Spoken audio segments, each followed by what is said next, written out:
ज्ञानतिमिरन्धस्य ज्ञानञ्जनशलाकया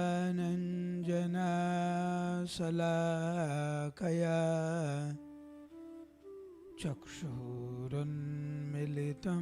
येन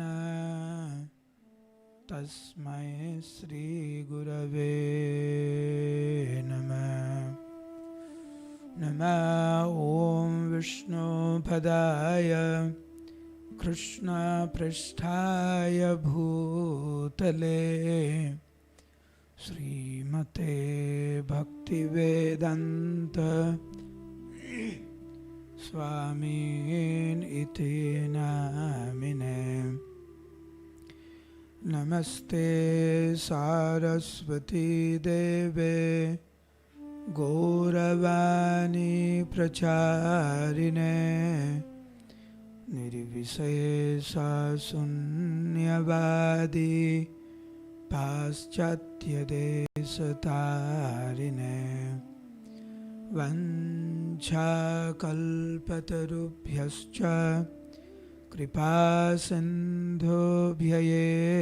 च पतितानं पावनेभ्यो वैष्णवेभ्यो नमो नमः।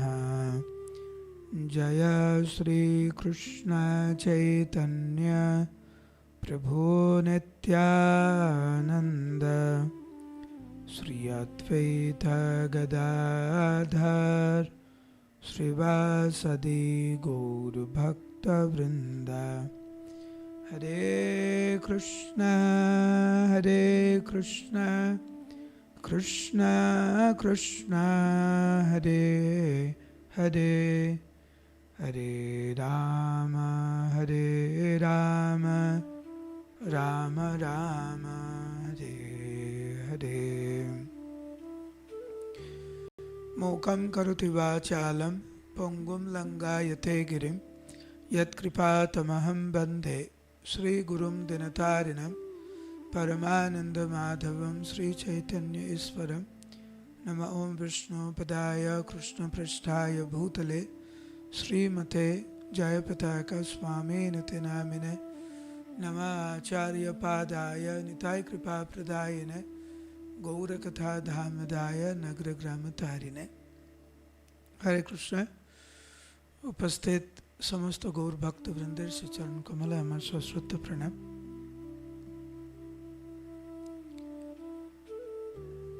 শ্রীমন মহাপ্রভু স্বয়ং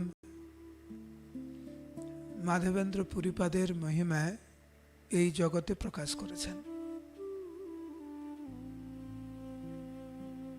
ভক্তরা যেভাবে সবসময় আপ্রাণ চেষ্টা করেন ভগবানের গুণমহিমা প্রকাশ করার জন্য, ঠিক সেই রকম ভগবান সচেতনভাবে উনিও চান যে ভক্তের মহিমা এই ত্রিজগতে প্রকাশিত হোক।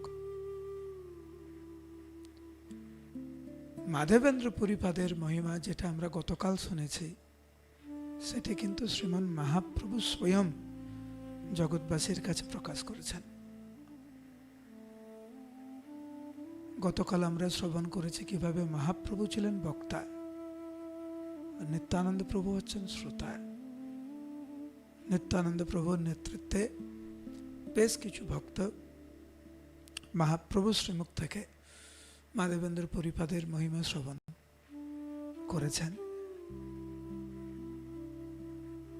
গতকাল আমরা শ্রবণ করেছি কিভাবে ভগবান গোপাল মাধবেন্দ্র পুরীপাদের স্বপ্নে এসে ওনাকে হাত ধরে দেখিয়ে দিয়েছিলেন যে উনার বিগ্রহ কিভাবে এই কুঞ্জে লুকায়িত, কিভাবে বহু যুগ ধরে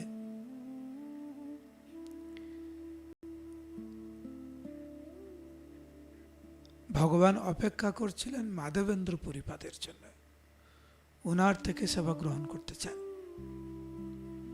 উনি কিভাবে সেবা পুজো গ্রহণ করতে চান সেটাও ভগবান বলে দিয়েছেন। যাদের প্রতি আমাদের একটু বিশ্বাস আছে, একটু ভরসা আছে, একটু টান আছে, তাদেরকে আমরা বলি আমরা এইটা পেতে চাই, ওটা পেতে চাই না, আজকে এই প্রসাদ চাই, আজকের এই পথ চাই। আমরা সাধারণ কেউ বলে নাকি এরকম? আপনজনকে বলে। মাধবেন্দ্র পুরীপাদ হচ্ছেন ভগবানের আপনজন। এমনকি ভগবান বলে দিচ্ছেন উনি কিভাবে স্নান করতে চান, গরম জল না শীতল জলে স্নান করতে চান সেটাও বলে দিচ্ছেন। আর ভগবান ঠিক যেইভাবে উনার ইচ্ছাকে প্রকাশ করেছেন মাধবেন্দ্র পুরীপাদের কাছে, কিভাবে উনি সেই বিগ্রহ রূপে এই স্থানে প্রকাশিত হবে, কার দ্বারা প্রকাশিত হবে, সব বর্ণনা করেছেন। মাধবেন্দ্র পুরীপাদ অক্ষরে অক্ষরে তা পালন করেছেন। এতদিন যাবৎ ভগবান কিছু গ্রহণ করেননি, এই বিগ্রহ রূপে কিছু গ্রহণ করেননি, কিন্তু লুকায়িত ছিল বহু সময় ধরে।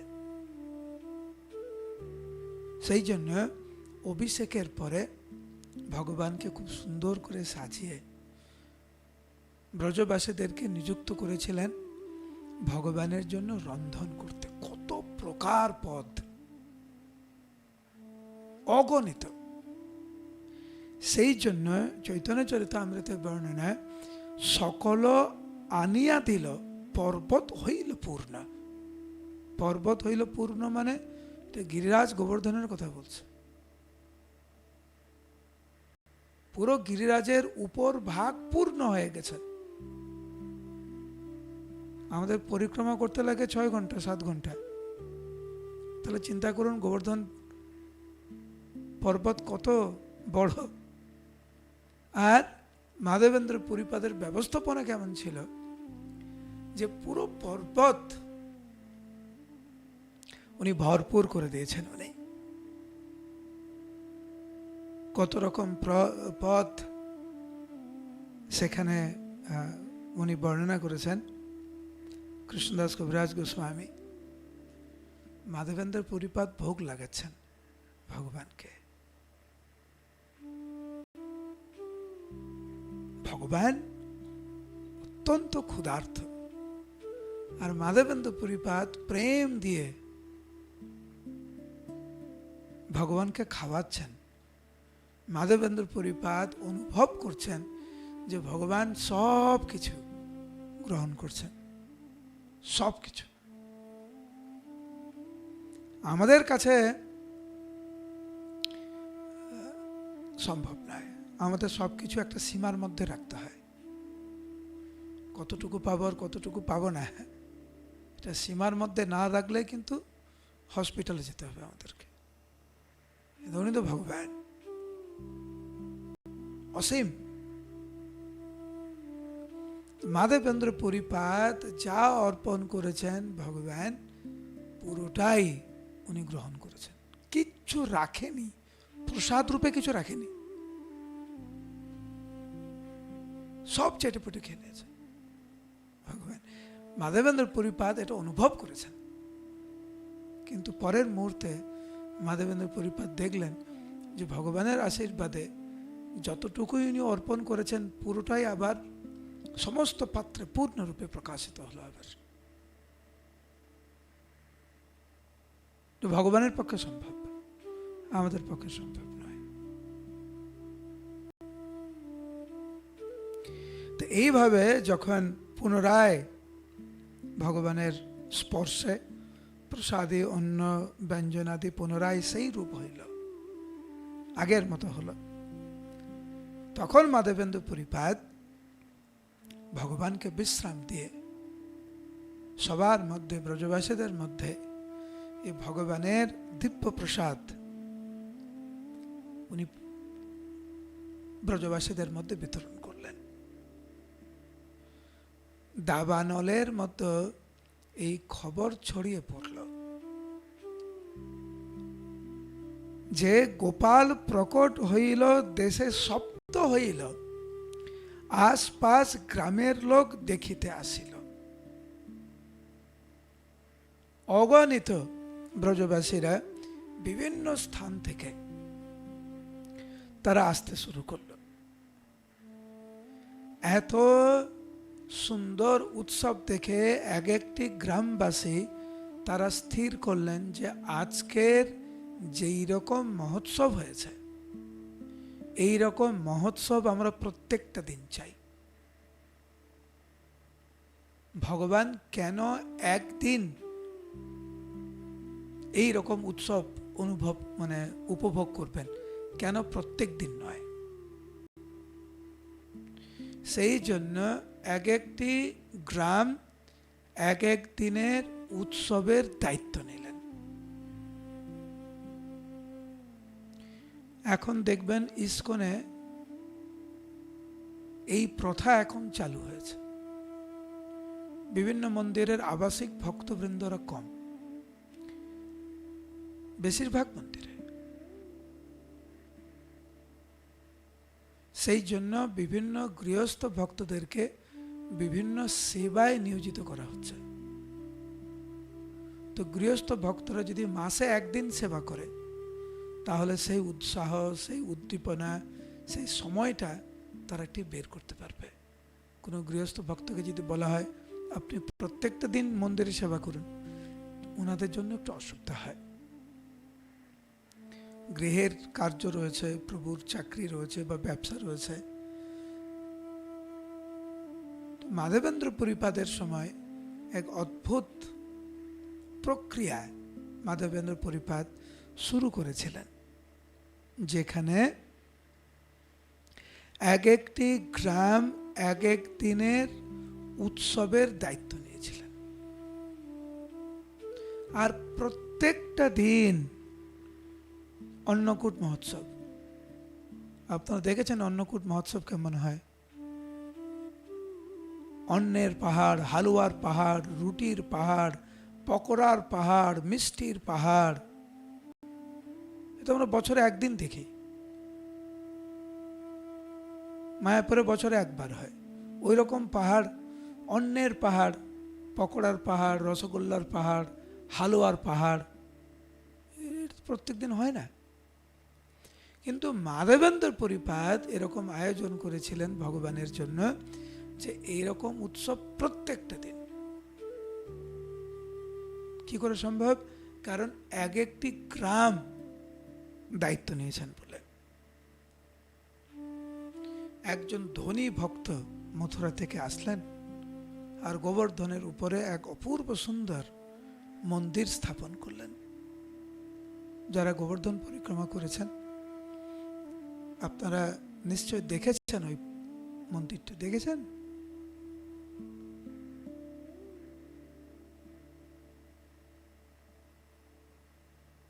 পরে যখন যাবেন দেখবেন একটা কুণ্ড আছে, শঙ্কর্ষণ কুণ্ড। শঙ্কর্ষণ কুণ্ডের পিছনেই কিন্তু দেখবেন একটি সাদা মন্দির আছে গোবর্ধনের উপরে। ওই মন্দিরটি হচ্ছে এই গোপাল বিগ্রহ স্থাপন করেছিলেন মাধবেন্দ্র পুরীপাদ, এবং ওই মন্দিরটি তৈরি করেছিলেন মথুরার একজন ধনী ভক্ত।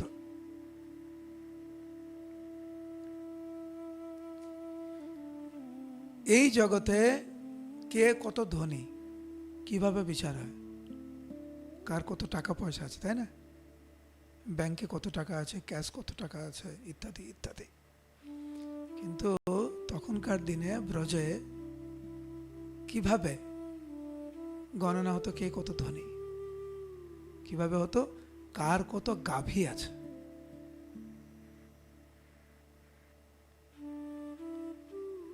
ভগবান কৃষ্ণের বাল গোপালের যাতে সেবাতে কোনো বিঘ্ন না ঘটে, সেই জন্য এক একজন ব্রজবাসী গোপালকে এক একটি গাভী দান করলেন। হাজার হাজার ব্রজবাসী,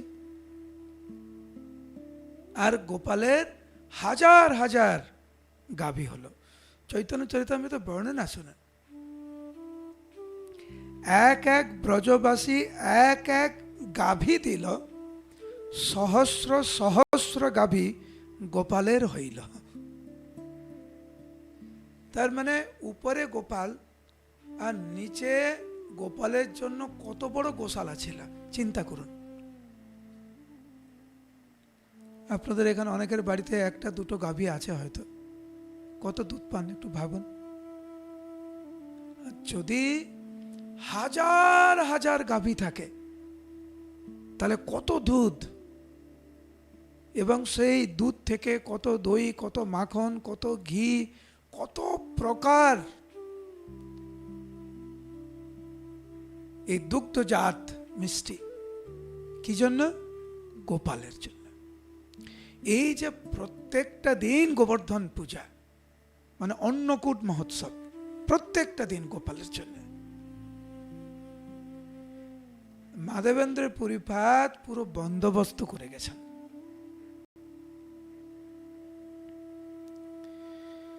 এবং অসংখ্য আইসে নিত্য বাড়িল ভান্ডার।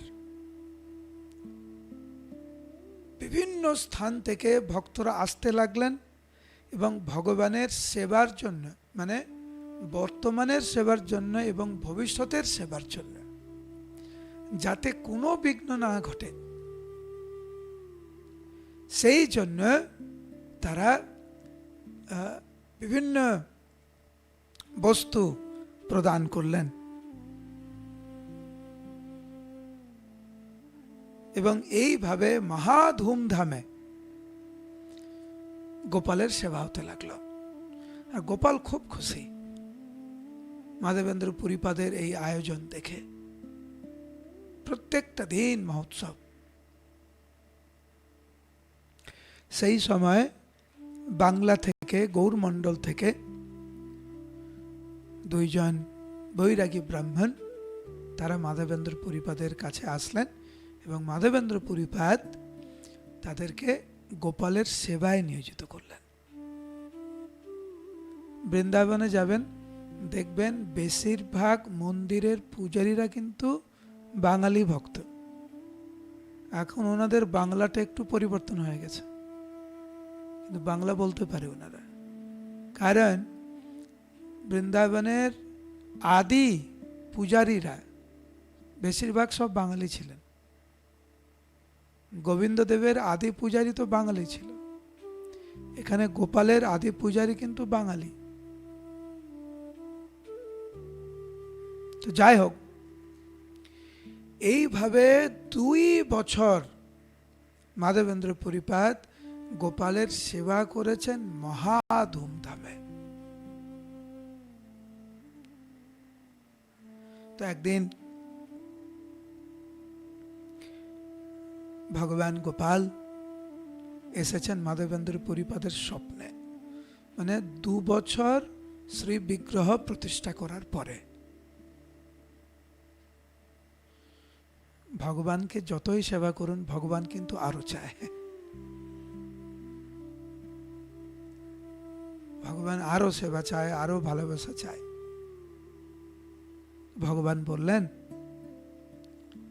যে আমি তোমাকে বলেছিলাম না যে তুমি আমাকে সহস্র সহস্র এই জলের পাত্র দিয়ে, শীতল জলের ঘট দিয়ে তুমি আমাকে স্নান করো, তুমি করিয়েছ, প্রত্যেক দিন তুমি আমাকে সেবা করো, কিন্তু আমার তাপ নেই যায়, এত গরম, আমার তাপ যাচ্ছে না, সেই জন্য তুমি পুরীধামে যাও, পুরীধাম থেকে আমার জন্য চন্দন নিয়ে আসো এবং সেই চন্দন নিয়ে এসে আমার সারা শরীরে তুমি লেপন করো।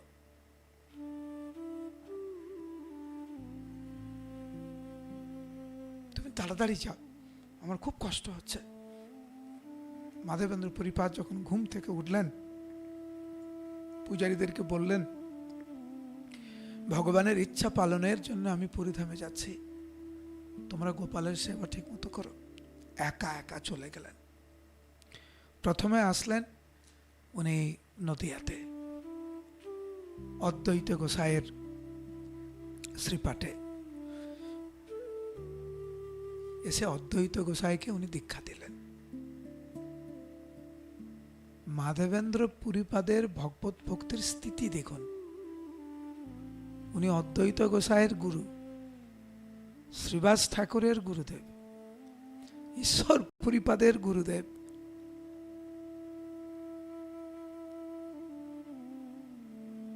যাই হোক, উনি অদ্বৈত গোসাইকে শান্তিপুরে দীক্ষা দিয়ে উনি চললেন উড়িষ্যার পথে, পুরীর পথে। এবং ওখানে গিয়ে উনি প্রথমে গেলেন রেমুনার মন্দিরে। জানি না কারা কারা রেমুনাতে গিয়েছেন আপনারা। অপূর্ব গোপীনাথের বিগ্রহ, যে বিগ্রহ প্রভু রাম স্বয়ং নিজে প্রকাশ করেছেন, মানে নিজে খোদাই করেছেন গোপীনাথের বিগ্রহ, মা সীতাকে দর্শন করানোর জন্য। মাধবেন্দ্র পুরীপাদ যখন ওই মন্দিরে যান, মন্দিরের অপরূপ সে বিগ্রহ দর্শন করে ওখানকার সেবা পূজার যে পরিকাঠামো, যে সুন্দরভাবে পূজারীরা সেবা করছেন, ওইটা দেখে খুব আনন্দিত হয়েছিলেন মাধবেন্দ্র পুরীপাদ। এবং উনি ভাবার চেষ্টা করছেন যে এখান থেকে কি কি বিষয়বস্তু আমি এখান থেকে শিখে আমি গোপালের সেবা করতে পারবো বৃন্দাবনে। এত সুন্দর সাজানো, এত সুন্দর পরিকাঠামো, পূজারীরা এত স্নেহ ভক্তি দিয়ে সেবা করে, যে কি গোপীনাথ কি পায়। দেখবেন বিভিন্ন বিগ্রহের বিভিন্ন প্রিয় বস্তু রয়েছে। যেমন কৃষ্ণ মাখন চুরি করেছেন, শাস্ত্রে বর্ণনা রয়েছে নিমাই ভাত চুরি করেছে, নিমাই ভাত চুরি করে খেয়েছে, কৃষ্ণ মাখন চুরি করে খেয়েছে। তো উনি পূজারীকে দেখলেন, পূজারী সামনে, পূজারীকে জিজ্ঞেস করলেন যে প্রভু, যদি আমাকে দয়া করে একটু বলেন আপনারা গোপীনাথকে কি অর্পণ করেন এবং গোপীনাথের প্রিয় জিনিসটি কি। উনার ইচ্ছা যে গোপীনাথ যেটা পায় সেটা আমি আমার গোপালকে দেব। তখন পূজারী বললেন যে এইখানে অমৃত কেলি বলে এক বিশেষ ধরনের ক্ষীর প্রস্তুত করা হয় এবং গোপীনাথকে প্রত্যেকটা দিন 12টি মৃত পাত্রে, মানে মাটির ভাঁড়ে গোপীনাথকে ক্ষীর নিবেদন করা হয়। পূজারী তখন অত্যন্ত আনন্দিত চিত্তে মাধবেন্দ্র পুরীপাদকে বলছে যে হে প্রভু, এই ক্ষীর বিশ্ববিখ্যাত, পৃথিবীতে ওই চ ভোগ কাহা নাহি পায়, আর কাহা নাহি, আর এরকম পৃথিবীতে আর কোথাও এরকম ক্ষীর পাওয়া যায় না। ভক্তি পুরুষোত্তম মহারাজ বলেন, যখন একাচক্রে যান, মহারাজ বলেন এখানের মতো পনির এই বিশ্বে আর কোথাও পাওয়া যায় না। তো এই পূজারী বলছেন এখানকার মতো ক্ষীর কোথাও পাওয়া যায় না। তো পূজারীর এই ক্ষীরের প্রশংসা শ্রবণ করে আপনাকে যদি কি এরকম করে বলে যে কোনো পদের ব্যাপারে, আপনার কিন্তু একটু আস্বাদন করার ইচ্ছা হবে। পার্থক্যটা হচ্ছে আমাদের ইচ্ছা হবে আমি যদি একটু পাই, আর আপনি যাকে খুব ভালোবাসেন আপনার মনে হবে আমি যদি একটু আস্বাদন করে ওই রকম যদি বানাতে পারতাম ওর জন্য। এটি পার্থক্য। তো মাধবেন্দ্র পুরীপাদ ভাবছেন অযাচিত ক্ষীর প্রসাদ যদি অল্প পাই, উনি মনে মনে ভাবছেন আমি কারোকে জিজ্ঞাসা করবো না, কিন্তু উনি তো ব্রত নিয়েছেন না, যে কারোকে কিছু জিজ্ঞাসা করবো না। কিন্তু উনি চিন্তা করেছেন কেউ যদি আমাকে যদি স্বইচ্ছায় দিত, সাত জানি তৈছে ক্ষীর গোপাল লাগাই, আমি ওইভাবে ক্ষীর তৈরি করে তাহলে গোপালকে আমি দিতে পারতাম।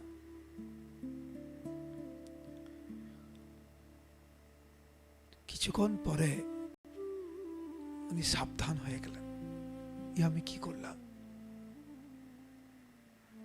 আমি তো প্রতিজ্ঞা নিয়েছিলাম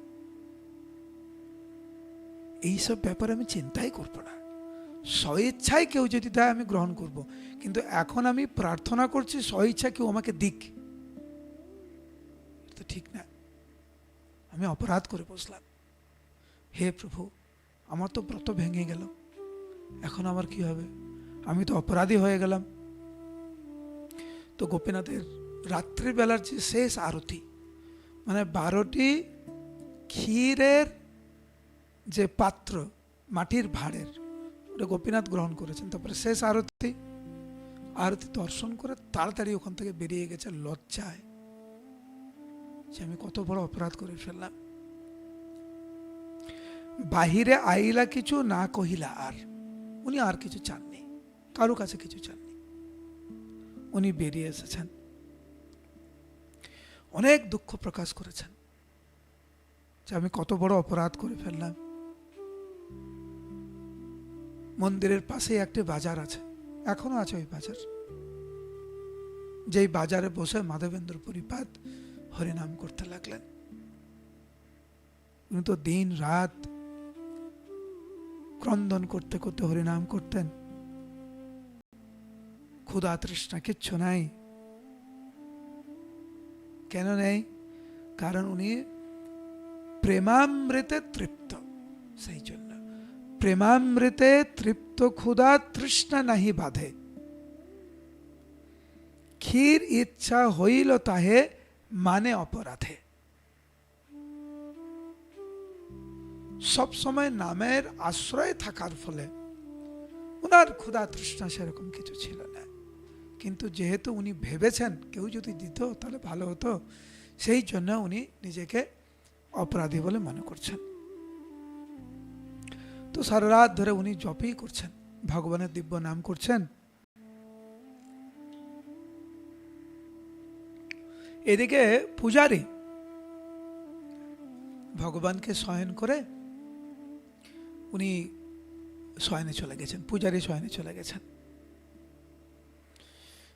ভগবান গোপীনাথ সে পূজারীর স্বপ্নে এসেছে, স্বপনে ঠাকুর আসি বলেন বচন, বলছে পূজারী তুমি উঠো, তুমি যে 12টি ক্ষীরের পাত্র আজকের ভোগ লাগিয়েছ, কটা পেয়েছ? পূজারী বলছেন প্রভু আমি তো গুনতি করে নেই। পূজারী স্তম্ভিত হয়ে গেছে গোপীনাথকে স্বপ্নে দেখে এরকম। তখন ভগবান বলছেন যে এক বিশেষ ভক্ত, বিশেষ সন্ন্যাসী ভক্তের জন্য আমি 12টি পাত্র থেকে একটি পাত্র চুরি করে রেখেছি এবং আমার আঁচল দিয়ে আমি ওটা ঢেকে রেখেছি, সেই জন্য তুমি দেখতে পাওনি। তোমরা না জানিলে তা আমার মায়ায়, আমার মায়ার প্রভাবে তুমি বুঝতে পারোনি। ওনার নাম হচ্ছে মাধবেন্দ্র, মাধবপুরী ওনার নাম। আর এই মুহূর্তে উনি আমার মন্দিরের পাশে যে হাট আছে, বাজার আছে, সেইখানে বসে প্রেমে উনি হরিনাম করছেন।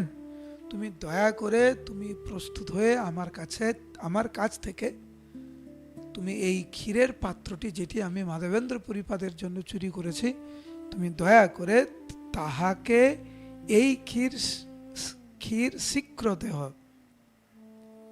শীঘ্র দেহ লইয়া। পূজারী ঘুম থেকে উঠে তো উনি তো ক্রন্দন করতে লাগলেন, এ কেমন ভগবান, মাধবেন্দ্র পুরীপাদ কেমন ভক্ত, চুরি করছে। অন্যভাবে ব্যবস্থা করতে পারতেন, বিশ্বের দরবারে ভগবান প্রতিষ্ঠা করলেন। তার ভক্তের জন্য উনি কি না করতে পারে।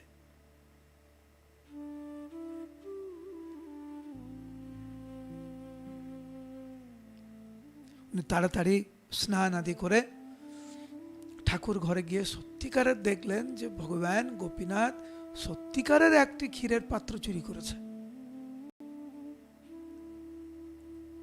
এখন গোপীনাথকে দেখে তো, গোপীনাথের লীলা দেখে পূজারী স্তম্ভিত হয়েছেন, কিন্তু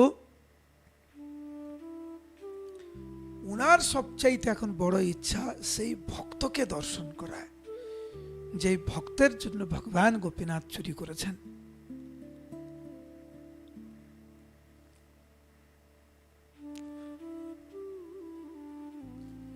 তো ওই ক্ষীর নিয়ে উনি সেই মধ্যরাত্রে, ওখানে কেউ নাই, পূজারী চিৎকার করে করে বলছে, মাধবপুরী কার নাম, হে প্রভু দয়া করে আপনার পরিচিতি আমার কাছে প্রদান করুন। পরম পুরুষোত্তম ভগবান গোপীনাথ আপনার জন্য ক্ষীর চুরি করেছেন। হে মাধবেন্দ্র পুরীপাদ, আপনি কোথায় আছেন? দয়া করে আমাকে আপনার পরিচিতি প্রদান করুন। তোমা সম ভাগ্যবান নাহি ত্রিভুবনে, ক্ষীর লইয়া পুরী তুমি করহ ভক্ষণে। ভগবান তোমার জন্য চুরি করেছে, তুমি সেটা স্বীকার করো। তোমার মতো ভাগ্যবান এই ত্রিভুবনে আর কেউ নাই। তো মাধবেন্দ্র পুরীপাদ তো জপে নিমগ্ন ছিলেন, উনি ক্রন্দন করছিলেন, উনি ভাবছে উনি অপরাধী। হঠাৎ করে উনি পূজারীর এরকম কণ্ঠস্বর, অবাক হয়ে গেলেন। আর মাধবেন্দ্র পুরীপাদকে দেখে পূজারী কোনো কিছু না বলে সঙ্গে সঙ্গে ষষ্ঠাঙ্গ দণ্ডবত প্রণাম। এই সেই মহাভাগবত যার জন্য ভগবান চুরি করেছেন। এখন গোপীনাথের আগে হয়ে গেল ক্ষীর চোরা। ক্ষীর চোরা গোপীনাথ ষষ্ঠাঙ্গ দণ্ডবাদ প্রণাম করলেন।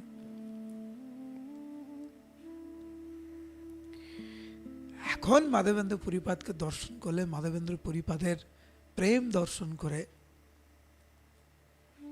পূজারী বুঝতে পেরেছিলেন কৃষ্ণ সে ইহার বশ হয় যথোচিত।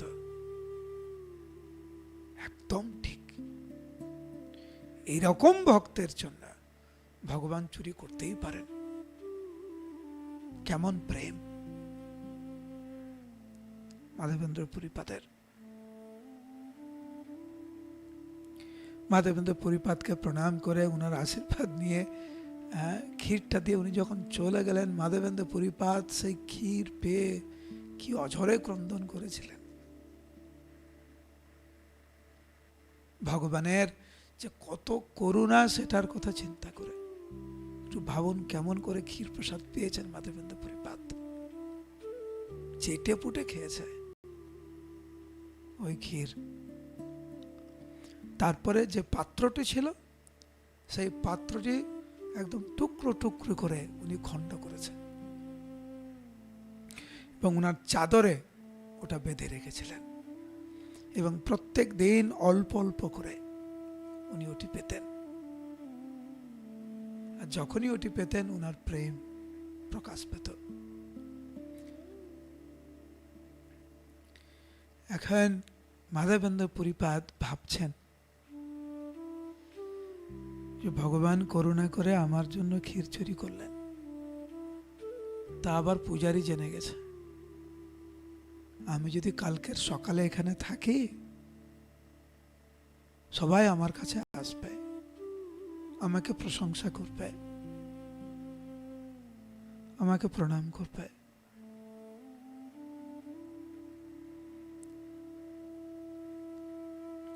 প্রতিষ্ঠা বৃদ্ধির ভয়ে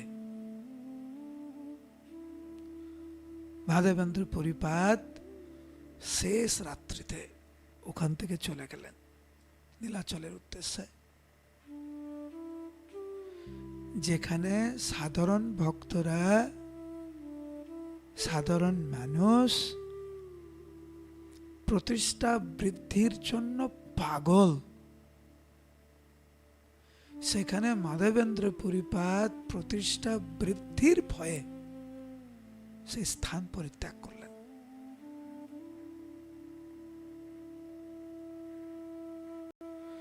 আমরা না, আমাদের মাথার উপরে, এটা বোধগম্য নয়। এই যে ভক্তি সিদ্ধান্ত সরস্বতী ঠাকুরের কথা, যে লাভ পূজা প্রতিষ্ঠা শুকরের বিষ্ঠা, এটা আমাদের বোধগম্য নয়। শাস্ত্রে বর্ণনা রয়েছে এই লাভ পূজা প্রতিষ্ঠা হচ্ছে মিষ্টি বিষ, বিষ কিন্তু মিষ্টি, মিষ্টি বাহ্যিকভাবে মিষ্টি, কিন্তু দিনের শেষে সেটা তো বিষ, আর বিষ খেলেই মৃত্যু। ভক্ত হওয়ায় যদি আমরা প্রতিষ্ঠার পিছনে দৌড়াই, ভগবত ভক্তি থেকে বিচ্যুত হওয়ার সম্ভাবনাটা অনেক গুণ বেশি হয়ে যায়। মাধবেন্দ্র পুরীপাদ ওখান থেকে চলে গেলেন।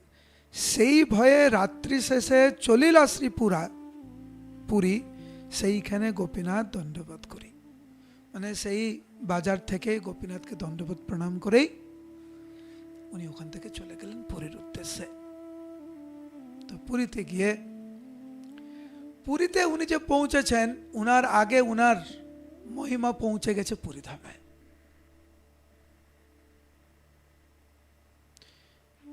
ভক্তরা কখনো প্রতিষ্ঠার পিছনে দৌড়ায় না, ভালো ভক্তের পিছনে প্রতিষ্ঠা দৌড়ায়। যারা প্রতিষ্ঠার পিছনে দৌড়াচ্ছেন, লাভ পূজা প্রতিষ্ঠার পিছনে দৌড়াচ্ছেন, তারা তো বোকামি করছে, ভালো ভক্ত হন না, সব দৌড়াবে আপনার পিছনে। মাধবেন্দ্র পুরীপাদ পৌঁছানোর আগে সারা পুরীবাসী জেনে গেছে এই সেই মহাভাগবত মাধবেন্দ্র পুরীপাদ, যার জন্য ভগবান গোপীনাথ স্বয়ং ক্ষীর চুরি করেছেন।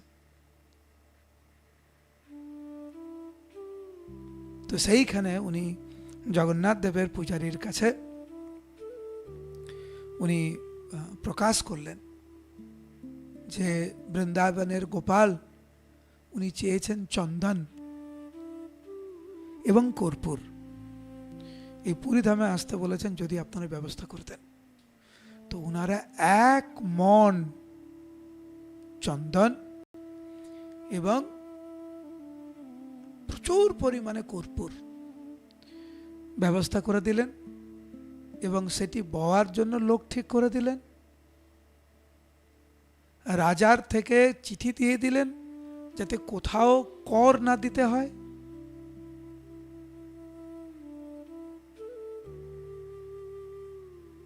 সবকিছুর বন্দোবস্ত করে দিলেন।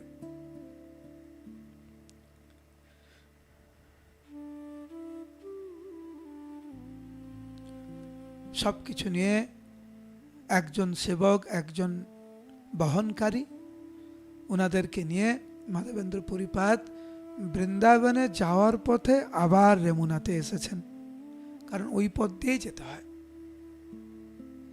এখন তো মাধবেন্দ্র পুরীপাদকে সবাই চিনে, রেমুনার বাসিন্দারা কত সম্মান জানিয়েছেন। আর মাধবেন্দ্র পুরীপাদ ওখানে আসার সাথে সাথে গোপীনাথের সেবকরা, যাতে ভগবানকে আর চুরি করতে না হয়, একবার তো চুরি করেছে, দ্বিতীয়বার যাতে আর চুরি না করতে হয় ভগবানকে, পূজারীরা তৎক্ষণাৎ মাধবেন্দ্র পুরীপাদকে ক্ষীর প্রসাদ দিয়েছেন, যে হে প্রভু এই নিন ক্ষীর প্রসাদ, গোপীনাথের ক্ষীর প্রসাদ। সেই দিনকার রাত্রিবেলা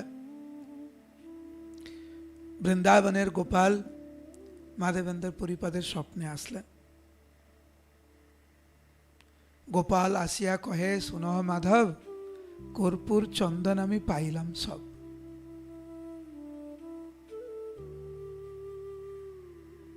তুমি যে নিয়ে এসেছো, তোমাকে এইগুলি আর বৃন্দাবনে এত কষ্ট করে নিয়ে আসতে হবে না।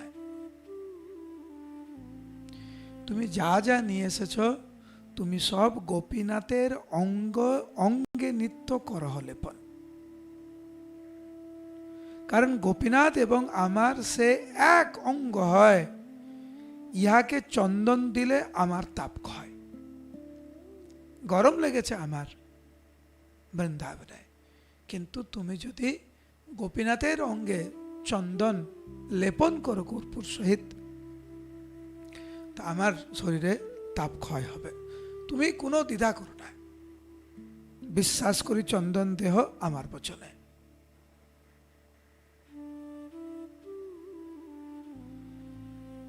তো সকালে ঘুম থেকে উঠে মাধবেন্দ্র পুরীপাদ পূজারীদেরকে বললেন, শুনি আনন্দিত হইল সেবকের গণ। মাধবেন্দ্র পুরীপাদের কথা শুনে সেবকরা অত্যন্ত আনন্দিত হলেন,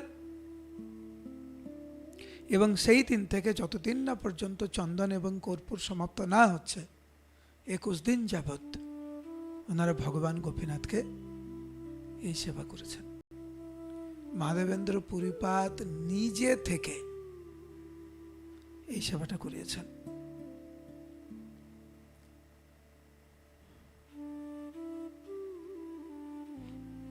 মহাপ্রভু এবং ভক্তরা যে কত খুশি হয়েছেন মাধবেন্দ্র পুরীপাদের গুণমহিমা শ্রবণ এবং কীর্তনের মাধ্যমে। মহাপ্রভু বলছেন নিত্যানন্দ প্রভুকে, প্রভু কহে নিত্যানন্দ করহ বিচার। হে নিতাই, তুমি একবার বিচার করো, পুরী সব ভাগ্যবান জগতে নাই আর। মাধবেন্দ্র পুরীপাদের মতো এত ভাগ্যবান আর কে আছে, যে ভগবান নিজে বারবার উনার ইচ্ছা মাধবেন্দ্র পুরীপাদকে উনার স্বপ্নের মাধ্যমে উনি উনার ইচ্ছাকে প্রকাশ করেছেন।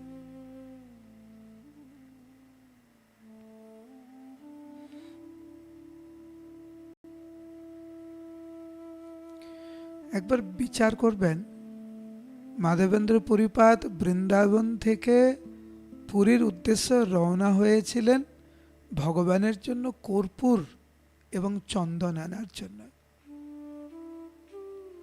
কারোর প্রতি এই রকম প্রেম ভালোবাসার টান না থাকলে করা সম্ভব নয়। প্রগাঢ় প্রেমের এই স্বভাব আচার নিজ দুঃখ বিঘ্নাদিক না করে বিচার।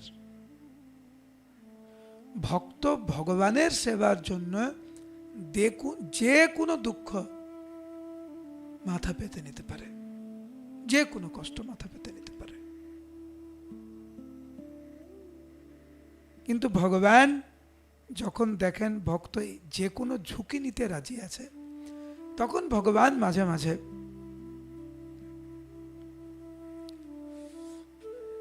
নিষেধও করেন, কিন্তু ভক্তের মহিমা প্রকাশ করেন। এরকম ভক্তের চৈতন্য চরিতামৃতে সেই জন্য বর্ণনা, এই তার গাঢ় প্রেম লোকে দেখাইতে গোপাল তারে আজ্ঞা দিল চন্দন আনিতে। মাধবেন্দ্র পুরীপাদের মহিমা এই জগতে প্রকাশ করার জন্য ভগবান গোপাল মাধবেন্দ্র পুরীপাদকে পুরীতে আসতে বলেছিলেন চন্দন আনার জন্য।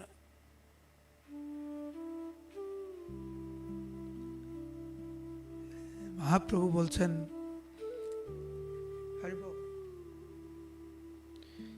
মহাপ্রভু বলছেন যে মাধবেন্দ্র পুরীপাদের এই মহিমা, মাধবেন্দ্র পুরীপাদের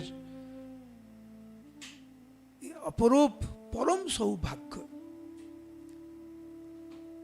এটা আমরা কি করে বুঝতে পারবো? বুঝিতে হ আমা সবার নাহি অধিকার। সে অধিকারও আমাদের নাই।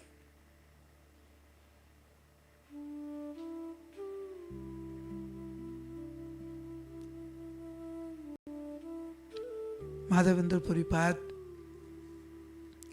ওনার শেষ সময়ে উনি রেমুনাতে থেকে গিয়েছিলেন, উনি আর বৃন্দাবনে আসেননি।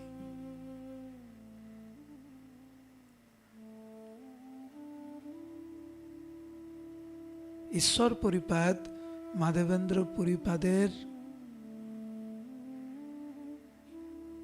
শেষ সময়ে মন প্রাণ দিয়ে সেবা করেছিলেন। ঈশ্বর পরিপাদ হচ্ছেন মহাপ্রভুর শ্রী গুরুদেব।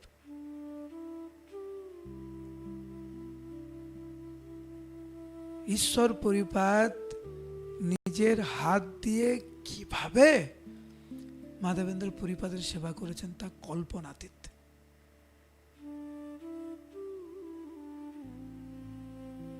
গুরুদেবের মল মূত্র আদি নিজের হাত দিয়ে পরিষ্কার করেছেন প্রত্যেকটা দিন। কিভাবে বিনম্র চিত্তে মাধবেন্দ্র পরিপাদের সেবা করেছেন। বৈষ্ণব জগতে ঈশ্বর পরিপাদ মাধবেন্দ্র পরিপাদের তিরোভাব লীলার সময় প্রকাশ করার সময় যেভাবে সেবা করেছেন তা বৈষ্ণব সমাজে জ্বলন্ত দৃষ্টান্ত হয়ে থাকবে।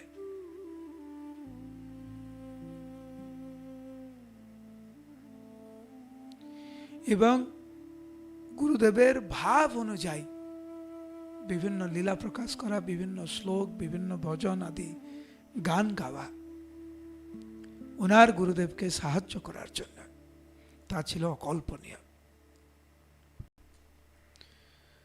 আমরা শাস্ত্রে পাই কিভাবে একটি বিশেষ শ্লোক উচ্চারণ করতে করতে মাধবেন্দ্র পরিপাদ দেহত্যাগ করেছিলেন।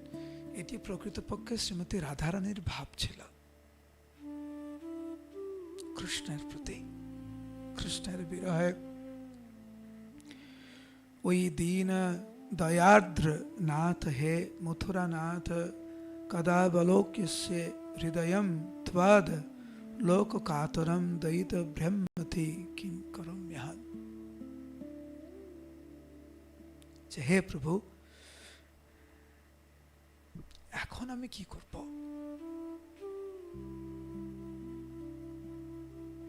হে দীন দয়াদ্রনাথ, হে মথুরানাথ, আমি কবে তোমাকে দর্শন পাব? হে দ্বৈত, তোমার অদর্শনে আমার হৃদয় কাতর হয়ে পড়েছে। আমি এখন কি করব? তুমিই বলো এখন আমি কি করব? এই শ্লোকটি উচ্চারণ করছেন এবং মাধবেন্দ্র পরিপাদ কান্নায় পুরো ভেঙে পড়েছেন, কৃষ্ণ বিরহে পুরো পাগল হয়ে গেছেন। মাধবেন্দ্র পরিপাদকে এইভাবে ক্রন্দন করতে দেখে মাধবেন্দ্র পরিপাদের আরেকজন শিষ্য রামচন্দ্র পরি, দয়া করে মন দিয়ে শুনবেন, এটা দীক্ষা নিলেই যে গুরুদেবের মনোভাব বুঝে গেছেন বা আমরা বুঝতে পারি, এরকম চিন্তা ভাবনা করার কোনো স্থানই নেই। ঈশ্বর পরিপাদ যেরকম মাধবেন্দ্র পরিপাদের শিষ্য ছিলেন, রামচন্দ্র পুরীও মাধবেন্দ্র পরিপাদের শিষ্য ছিলেন। কিন্তু একজন মন প্রাণ দিয়ে গুরুদেবকে সেবা করেছেন গুরুদেবের মনোভাব উপলব্ধি করে, আরেকজন গুরুদেবের মন, উনি কি চান, ওনার মনোভাব ঠিক মতো বুঝতে না পেরে গুরুদেবের চরণে অপরাধ করলেন। একজন গুরুদেবকে আনন্দ প্রদান করলেন, আরেকজন গুরুদেবকে দুঃখ দিলেন। তো হতে পারে আমরা দীক্ষিত ভক্ত,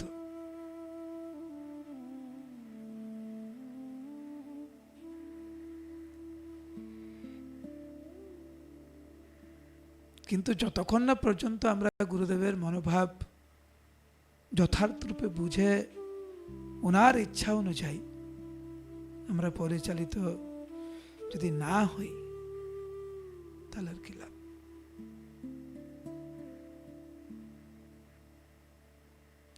ঈশ্বর পরিপাদ হচ্ছেন আমাদের আদর্শ। রামচন্দ্রপুরী গুরুদেবের মনোভাব বুঝতে না পেরে জীবনের শেষের দিকে উনি গুরুদেবকে জ্ঞান দিচ্ছে। আপনি কান্না করছেন কেন? এই সময় কান্না করতে নেই, এরকম বলছে। কারণ উনি ভেবেছেন মাধবেন্দ্র পুরীপাদ জাগতিক দুঃখে উনি ক্রন্দন করছেন, আর সেই জন্য উনি নির্বিশেষ ব্রহ্মজ্ঞান দিতে লাগলেন উনার গুরুদেবকে।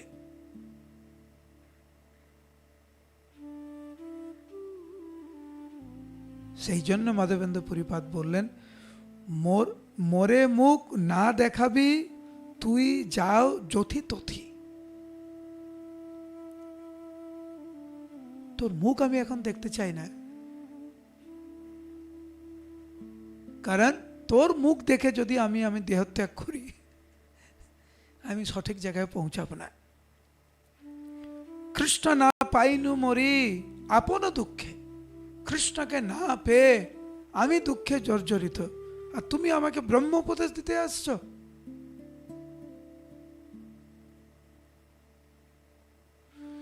এটি অত্যন্ত গুরুত্বপূর্ণ একটা শিক্ষা আমাদের জন্য, যে মৃত্যুর সময় আমরা যেন ভগবানের কাছে এই প্রার্থনা করি যে আমরা যেন সেরকম ভক্তের সান্নিধ্যে আমরা থাকতে পারি যারা আমাকে কৃষ্ণকে স্মরণ করাবে, কৃষ্ণ নাম করাবে। শুধু কান্নাকাটি করবে এরকম যেন না হয়। তারা কৃষ্ণ কীর্তন করিয়ে আমাকে কৃষ্ণকে স্মরণ করাবে। এটি হচ্ছে যথার্থ আত্মীয়।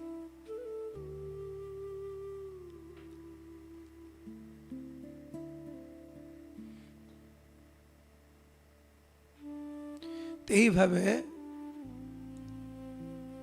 পূর্ণরূপে কৃষ্ণ চেতনাময় হয়ে বিপ্রলম্ব ভাবে হা কৃষ্ণ বলে রেমুনাতে মাধবেন্দ্র পুরীপাদ দেহত্যাগ করেছিলেন। ওনার পূর্ণ সমাধি এখনো রেমুনাতে রয়েছে। বেশিক্ষণ লাগে না রেমুনা মন্দির থেকে 5-7 মিনিটের হাঁটা পথ।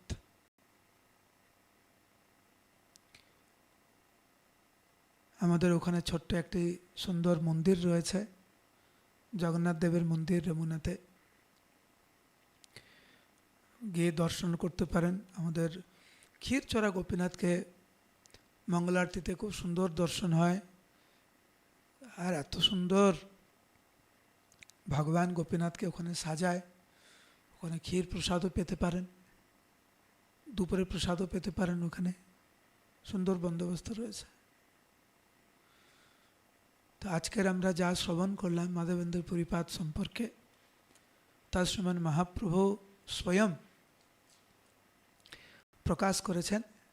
গতকাল যেহেতু মাধবেন্দ্র পুরীপাদের শুভ আবির্ভাব তিথি ছিল, সেই জন্য আমরা 2 দিন ধরে মাধবেন্দ্র পুরীপাদের মহিমা আমরা শ্রবণ করলাম। আগামীকাল আমরা শ্রীমদ্ ভাগবতের ক্রমান্বয়ে যে আমরা শ্রবণ করছিলাম সেখানে আবার ফিরে যাব। হরে কৃষ্ণ কৃষ্ণ কৃষ্ণ হরে হরে, হরে রাম রাম রাম হরে হরে। হরে কৃষ্ণ। তো আমি জানি যে অনেকে ক্লাসের নোটিফিকেশন পান না, আমি নিজেই বুঝতে পারছি, কিন্তু আমি ওনাদেরকে আলাদা করে অ্যাড করছি না নতুন করে। যারা আমাকে রিকোয়েস্ট করছে শুধু তাদেরকেই অ্যাড করছি, কারণ অনেকে এই গ্রুপে অ্যাড আছে কিন্তু অ্যাকচুয়ালি ক্লাসে অংশগ্রহণ করেন না, বিভিন্ন সেবাতে ওনারা ব্যস্ত থাকেন, সেই জন্য আমি অ্যাড করছি না। শুধু যারা অ্যাড হতে চান নতুন করে তারা যদি আমার কাছে নোটিফিকেশন পাঠান তাহলে আমি অ্যাড করে দেবো আবার। ঠিক আছে, আজকের অনেকক্ষণ হয়ে গেল, আজকের আর কোনো প্রশ্ন নিচ্ছি না। তো আবার কালকের ট্রাই করতে পারি প্রশ্ন নেওয়ার জন্য। ঠিক আছে, হরে কৃষ্ণ, সবাই ভালো থাকবে।